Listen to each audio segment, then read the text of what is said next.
everyone. So today we are going to solve the NDA 2024 paper 1 जिसमें chemistry portion हम आज solve करेंगे. So the question number 1 in this paper is question number 1 is the water gas is a mixture of the options are carbon dioxide and hydrogen, carbon monoxide and hydrogen, carbon dioxide and water, and fourth option is carbon monoxide and water. सो इसमें क्या होता है, water gas एक industries में use किया जाता है बहुत सारे ऑर्गेनिक कंपाउंड्स बनाने के लिए, और इसको बनाया जाता है बाय वॉश प्रोसेस के द्वारा, जिसमें फर्स्ट स्टेप में आपका क्या बनता है, वाटर गैस. तो उस प्रोसेस में क्या होता है, carbon red hot carbon Coke से स्टीम पास किया जाता है, वाटर स्टीम, ठीक है, स्टीम पास किया जाता है at a very high temperature. Temperature कितना होगा, 1000 डिग्री सेल्सियस. तो इसमें जो आपका प्रोडक्ट बनेगा वो बनेगा कार्बन मोनोऑक्साइड एंड हाइड्रोजन. तो ये जो होता है ये होता है आपका water gas. Water gas. So the right answer according to this question is option B, carbon monoxide and hydrogen. Come to the next question. Which one among the following statements with reference to the properties of water is not correct? Number 1, the specific heat of the capacity which is of water is abnormally high. Latent heat of fusion of water is very low. Density of water is higher than ice. Pure water is a non-conductor of electricity. तो सबसे पहले चलते हैं specific heat of water is abnormally high. ठीक है, तो specific heat जो होती है वाटर की वो बहुत ज़्यादा होती है. तो it means it is correct कि बहुत ज़्यादा स्पेसिफिक हीट कैपेसिटी होती है कि उस टेम्परेचर को चेंज करने के लिए बहुत ज़्यादा अमाउंट की एनर्जी चाहिए होती है. स्पेसिफिक हीट कैपेसिटी क्या होती है, the amount of energy which is required to change the temperature of 1 kilogram of material by 1 degree Celsius. यह ऑप्शन तो हो गया आपका करेक्ट. नेक्स्ट आ गया latent heat of fusion of water is very low. अगर हम लेटेंट हीट की बात करें तो लेटेंट हीट कहाँ काम करती है, ये करती है आपकी जब स्टेट का कन्वर्जन होता है, मतलब जैसे सॉलिड टू लिक्विड कर रहे हैं, तो वहाँ पे क्या करती है लेटेंट हीट, जितने भी आपके अट्रैक्टिव फोर्सेस होते हैं सॉलिड पार्टिकल्स में, उनको उन फोर्स ऑफ अट्रैक्शंस को ओवरकम करने का काम करती हैं. तो जैसे अगर हम बात करेंगे वाटर के केस में, तो वाटर के केस में लेटेंट हीट ऑफ फ्यूजन जो होती है वो बहुत ज़्यादा होती है. तो ये तो अपने आप में एक गलत चीज़ है. ठीक है, density of water is higher than ice. Yes, density water की आइस से ज़्यादा होती है, क्योंकि जब वाटर फ्रीज करता है तो आइस एक क्रिस्टलाइन स्ट्रक्चर बनाती है, जो ऐसा स्ट्रक्चर होता है जहाँ पे कुछ केज लाइक स्पेसेस होते हैं, एंड बिकॉज ऑफ दो स्पेसेस आइस जो होती है वो वाटर के ऊपर क्या करती है, फ्लोट करती है. ठीक है, next option is pure water is a non conductor of electricity. Yes, pure water जो होते हैं वो इलेक्ट्रिसिटी कंडक्ट नहीं करते हैं. क्यों, डिस्टिल्ड वाटर की बात कर रहे हैं हम. ठीक है, क्योंकि उसमें आयंस नहीं होते हैं, देर आर नो आयंस. ठीक है, और हमें पता है कि हमें इलेक्ट्रिसिटी कंडक्ट करने के लिए फ्री आयंस चाहिए होते हैं, तो इसलिए ये ऑप्शन भी आपका क्या क्या हो गया, करेक्ट. तो अकॉर्डिंग टू दिस क्वेश्चन जो इनकरेक्ट ऑप्शन है दैट इज बी. ठीक है, so come to the next question.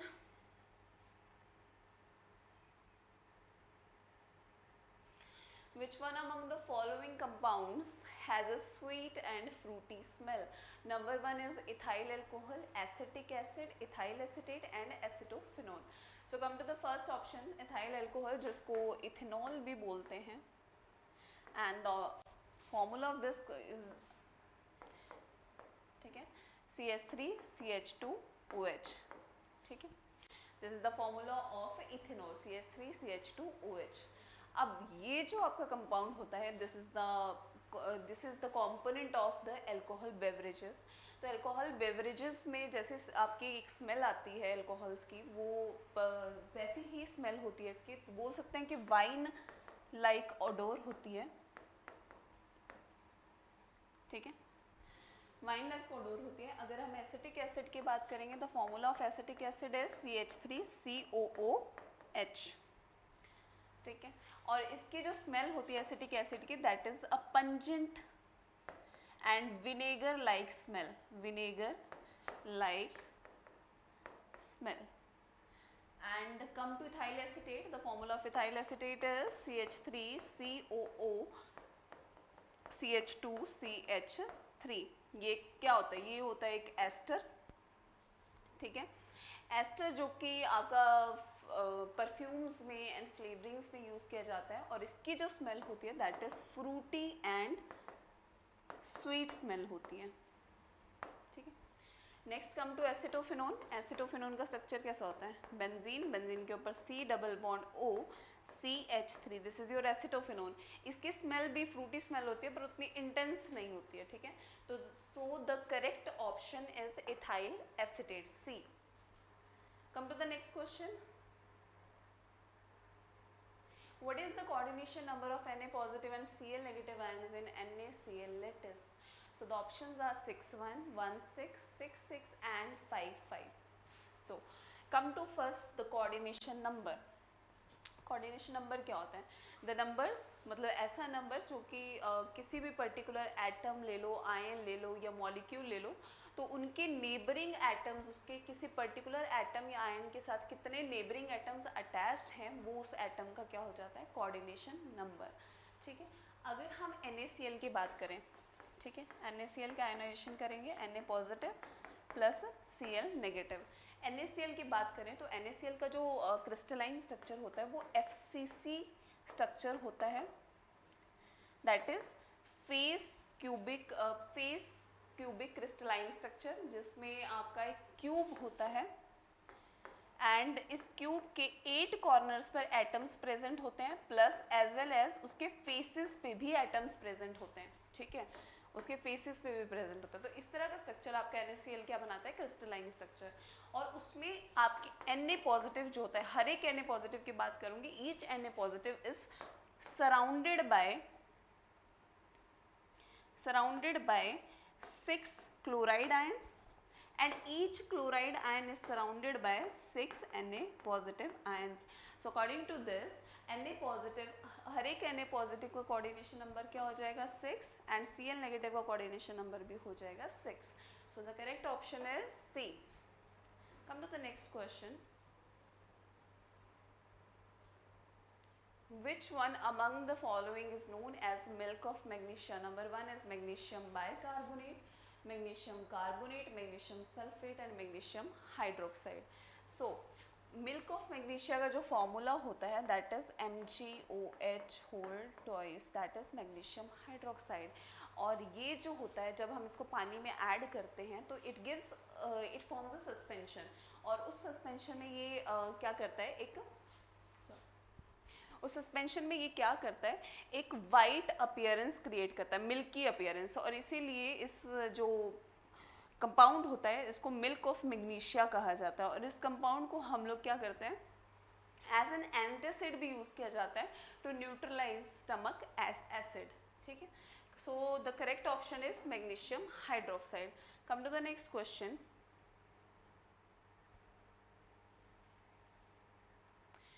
Soap with water form which type of crystal, ठीक है। 4 ऑप्शंस है, metallotropic liquid crystal, thermotropic liquid crystal, homogeneous solutions and lyotropic liquid crystals. First of all homogeneous solutions की अगर बात करेंगे, these are the solutions जहाँ पे आपका यूनिफॉर्म कॉम्पोजिशन होता है पार्टिकल्स का, मतलब पार्टिकल्स जो होते हैं वो यूनिफॉर्मली डिस्ट्रीब्यूटेड होते हैं थ्रू आउट द सॉल्यूशन। तो अगर हम सोप विद वाटर की बात करेंगे, ठीक है, सोप के अगर पार्टिकल्स को अगर हम देखें तो वो वाटर में यूनिफॉर्मली डिस्ट्रीब्यूटेड नहीं होते हैं, तो this is the wrong answer, क्योंकि soap with water is a heterogeneous mixture. Come to next option, that thermotropic liquid crystal. Thermotropic liquid crystal इस तरह के क्रिस्टल होते हैं जो कि टेम्परेचर डिपेंडेंट होते हैं, जो कि टेम्परेचर पे डिपेंड करते हैं। Thermo means related to temperature and heat. Come to next, lyotropic liquid crystals, ऐसे क्रिस्टल जो कि कंसंट्रेशन पे डिपेंड करते हैं, ठीक है, कंसंट्रेशन पे। और अगर हम बात करेंगे मेटालोट्रॉपिक लिक्विड क्रिस्टल की, तो ये टेम्परेचर और कंसंट्रेशन दोनों पे डिपेंड करते हैं। तो lyotropic crystals is the correct option, क्योंकि लियोट्रॉपिक क्रिस्टल कंसंट्रेशन पे डिपेंड करते हैं, मतलब हमने कितना सोप का कंटेंट जो है वो कितना वाटर में ऐड कर रखा है, मतलब soap is acting like a solute and water is acting like a solvent. So the correct option is D. So come to next question. Which among the following is the correct composition of borax? So there are so many options are given. So borax का अगर formula, this is the salt of boric acid, ठीक है. borax का अगर formula देखेंगे तो this is Na2B4O7 dot 10H2O. तो इसकी कंपोजिशन में क्या क्या इंक्लूडेड है? Sodium, boron, oxygen and hydrogen from water. So according to this composition the correct option is B, sodium, boron, oxygen and hydrogen. Come to the next question.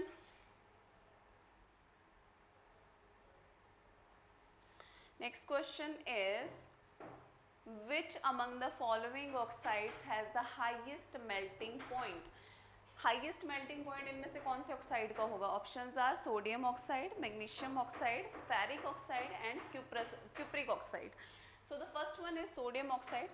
Sodium oxide की अगर बात करेंगे तो ये एक आयोनिक कंपाउंड है जिसमें ionic bonding होती है, एंड आयोनिक बॉन्डिंग इतनी स्ट्रॉन्ग होती है, उसमें force of attraction, electrostatic force of attraction ज़्यादा होती है, तो it need more energy required for to break this bond, ठीक है. तो इस जिसकी वजह से इसका मेल्टिंग पॉइंट जो होता है वो क्या होता है? ज़्यादा. अगर मैग्नीशियम ऑक्साइड की बात करेंगे तो मैग्नीशियम ऑक्साइड का मेल्टिंग पॉइंट भी ज़्यादा होता है, बट इसकी चार्ज डेंसिटी जो होती है, Mg2 पॉजिटिव आयन की चार्ज डेंसिटी जो होती है वो सोडियम पॉजिटिव से ज़्यादा होती है, and that's why Mg2 positive and O2 negative जो आयन्स होते हैं उनके बीच में फोर्स ऑफ अट्रैक्शन जो होती है वो क्या होती है? ज़्यादा, एंड बहुत ज़्यादा एनर्जी चाहिए होती है इनको ब्रेक मेल्ट करने के लिए. फेरिक ऑक्साइड की बात करेंगे तो इसमें आपका क्या होता है? कोवेलेंट प्लस आयोनिक करेक्टर, ठीक है, कोवेलेंट प्लस आयोनिक करेक्टर. तो इसका भी मेल्टिंग पॉइंट ज़्यादा होता है, but as compare to sodium oxide and magnesium oxide कम होता है, ठीक है. Next come to cupric oxide. Cupric oxide में क्या होता है कि इसमें आपका पार्शली कोवेलेंट प्लस आयोनिक होता है बॉन्डिंग, मेल्टिंग पॉइंट ज़्यादा ही होता है, but as compare to other oxides it is lower, ठीक है. So the correct option is magnesium oxide. Magnesium oxide is the highest melting point accumulating oxide other than these oxides.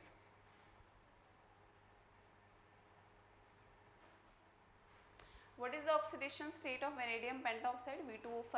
So oxidation state कैसे निकालेंगे? V2O5, ठीक है. Oxidation state निकालेंगे जैसे कि vanadium का क्या ले लेंगे हम? 2x plus 5 atoms of oxygen, जिसमें ऑक्सीजन का ऑक्सीडेशन स्टेट होता है -2, एंड इस पूरे कंपाउंड पे जो चार्ज होता है दैट इज 0, ठीक है. So 2x minus 10 is equal to 0, ठीक है. 2x इज इक्वल टू 10, इसको यहाँ ले जाएंगे, x is equal to 10 divided by 2 that is equal to 5. So correct option is D. +5 is the oxidation state of vanadium in case of vanadium pentaoxide. So come to the next question.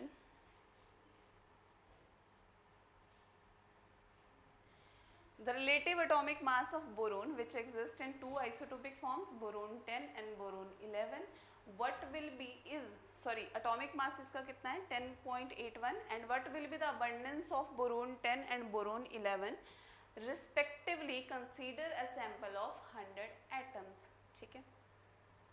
तो इसमें हमें क्या निकालनी है? इसमें निकालनी है हमें अबंडेंस. सो इसमें क्या निकालेंगे? अबंडेंस निकालेंगे, और हमारे पास दो आइसोटोप्स दिए हैं, बोरोन 10 एंड बोरोन 11.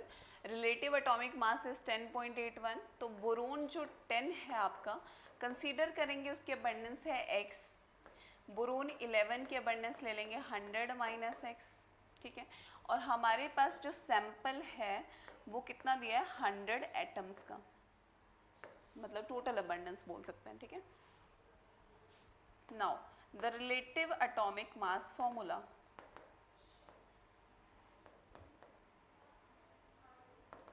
ठीक है, इसका फॉर्मूला क्या है, abundance into mass plus abundance into mass divided by total abundance. Now putting the values, relative atomic mass की कितनी है 10.81, ठीक है, abundance कितनी है आपकी B10 की, that is x, ठीक है, और उसका atomic mass 10 plus abundance of boron 11, 100 minus x और उसका mass 11 और total abundance हमारे पास कितनी दी है 100, ठीक है.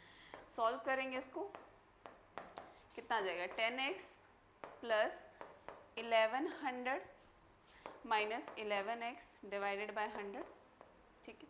फर्दर सॉल्व करेंगे, कितना आ गया 1100 माइनस x डिवाइडेड बाय क्या 100. अब अगर हम इस इक्वेशन को, जो ये आपके पास वैल्यू आई है, अगर हम इसको क्या करेंगे, दोनों साइड से क्या कर देंगे 100 से मल्टीप्लाई कर देंगे, तो हम इनके डिनोमिनेटर्स को क्या कर सकते हैं, कैंसल आउट कर सकते हैं, ठीक है. इसको डेसिमल को हटा देंगे, ये कैंसिल कर दिया, यहाँ भी आप 100 से मल्टीप्लाई करोगे, ये भी कैंसिल हो गया. तो नाउ वैल्यू क्या आ गई आपके पास 1081 is equal to 1100 minus x. अब यहाँ से आप क्या करोगे, यहाँ से आप निकालोगे x की वैल्यू, ठीक है. x इज इक्वल टू क्या आ जाएगा 1100 माइनस 1081, इन दोनों को माइनस करके क्या आएगा, that is 19. So what will be the abundance of boron 10, boron 10 की आपके पास अबंडेंस आ जाएगी 19%. हमें पता है कि हमने बोरोन 11 क्या लिया था 100 माइनस एक्स, तो यहाँ पे आप क्या करोगे 100 में से 19 माइनस कर दो, कितना आ गया 81%. So the percentage abundance of boron 10 is 19% and the abundance of boron 11 is 81%. According to this calculation, the correct answer is A. Okay, so come to the next question.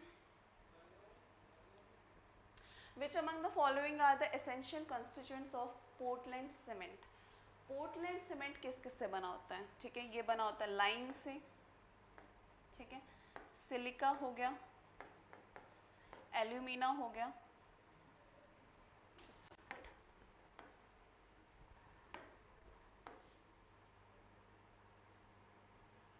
Iron oxide and gypsum, ठीक है.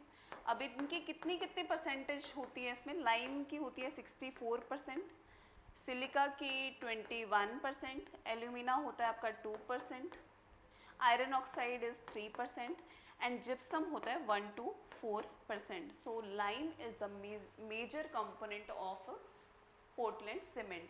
अब ये जो होता है इन according to these percentage, ये second option is the correct, क्योंकि सिलिका, एल्यूमिना और लाइम, ठीक है, इसमें आप क्या है, लाइम क्या है major component, that is 64%. Come to the next question. Match list 1 with list 2 and select the correct answer using the code given below with list. So हमारे पास कौन कौन से दिए हैं, एलोट्रॉप्स दिए हैं कार्बन के, जिसमें graphite, diamond, fullerene and graphene है. These all are allotropes of carbon और इनकी कुछ प्रॉपर्टीज़ दी हैं जिससे हमें मैच करना है. So come to graphite first. Graphite जो होता है वो एक एलोट्रॉप है कार्बन का, और इसमें क्या होता है लेयर्ड स्ट्रक्चर होता है.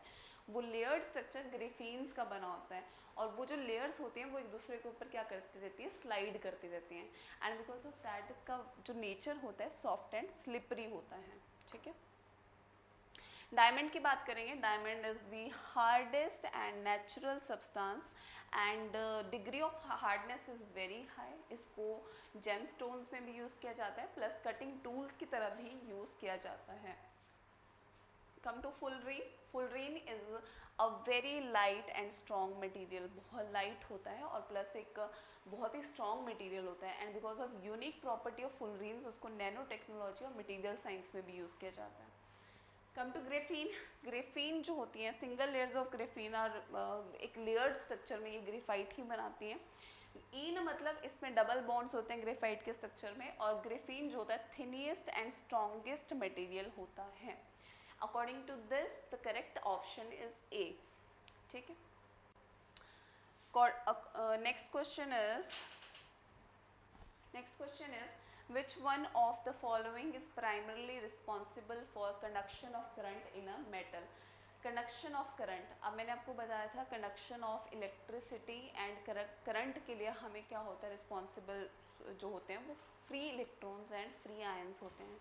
अगर हम मेटल्स की बात करेंगे, ठीक है, तो मेटल्स जो होती हैं उसके जो वैलेंस शेल में जो इलेक्ट्रॉन प्रेजेंट होते हैं, हमें पता है कि there is a force of attraction between the nucleus and the electron, ठीक है.